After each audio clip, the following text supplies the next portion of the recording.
The Japanese government will tighten up cybersecurity standards for defense contractors, going well beyond defending against a breach of a system to also address how to respond if hackers gain access.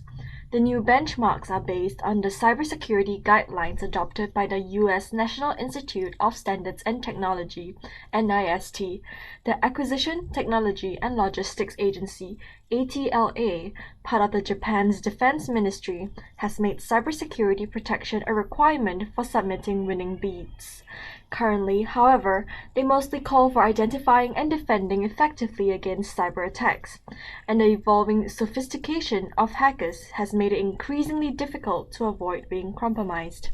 The new standards will focus on the contractor's ability to respond and contain the damage, and be capable of restarting systems. The ministry will also fund to encourage strong cybersecurity practices throughout the supply chain, including subcontractors, and has floated the idea of a corporate tax incentive.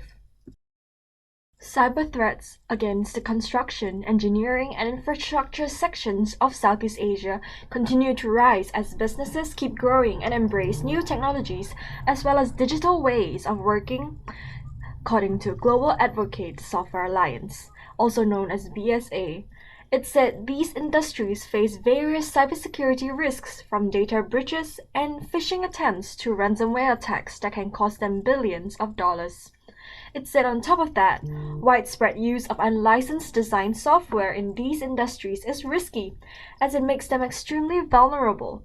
BSA Senior Director Tarun Sawhney said that to help business leaders build a strong defense against cyber threats, BSA has launched a survival guide, which outlines rising cyber risks and offers advice on how business leaders in Southeast Asia can enhance cybersecurity for their businesses. Checkpoint Software Technologies has expanded its Singapore office to house more than 100 staff in Singapore and another 750 employees across 16 countries in Asia Pacific. Apart from accommodating a growing team, the expanded Asia Pacific headquarters will see more focus on training for staff enrolled in the vendor's Young Professionals program. According to Checkpoint and the 2021 ISC2 Cybersecurity Workforce Study, cyber attacks are on the rise, with Singapore facing a cybersecurity workforce gap of 16,000 compared to 1.4 million globally. Checkpoint's investments into nurturing cybersecurity talent include hiring and training more than 20 participants of the Young Professionals program in Singapore.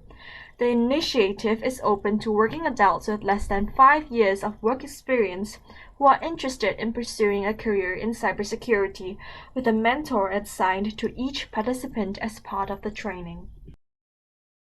Ahead of the deadline to comply with the Indian government's new data collection rules, VPN companies from across the globe have pulled out their servers from the country in a bid to protect their users' privacy. In April, CERT said it needed to implement these rules because the requisite information is not found available with the security provider during investigations into cybersecurity threats, thereby thwarting inquiries. The new rules, CERT claims, will strengthen cybersecurity in India and are in the interest of sovereignty or integrity of India.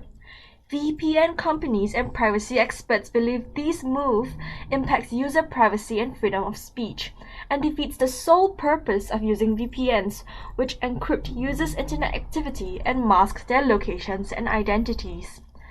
As digital privacy and security advocates, we are concerned about the possible effect this regulation may have on not only our users but our people's data in general, says NordVPN spokesperson.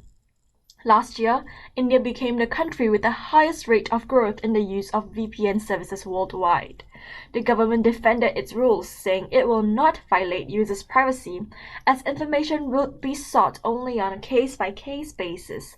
This claim ignores the Indian government's track record of surveying critics, politicians, and activists.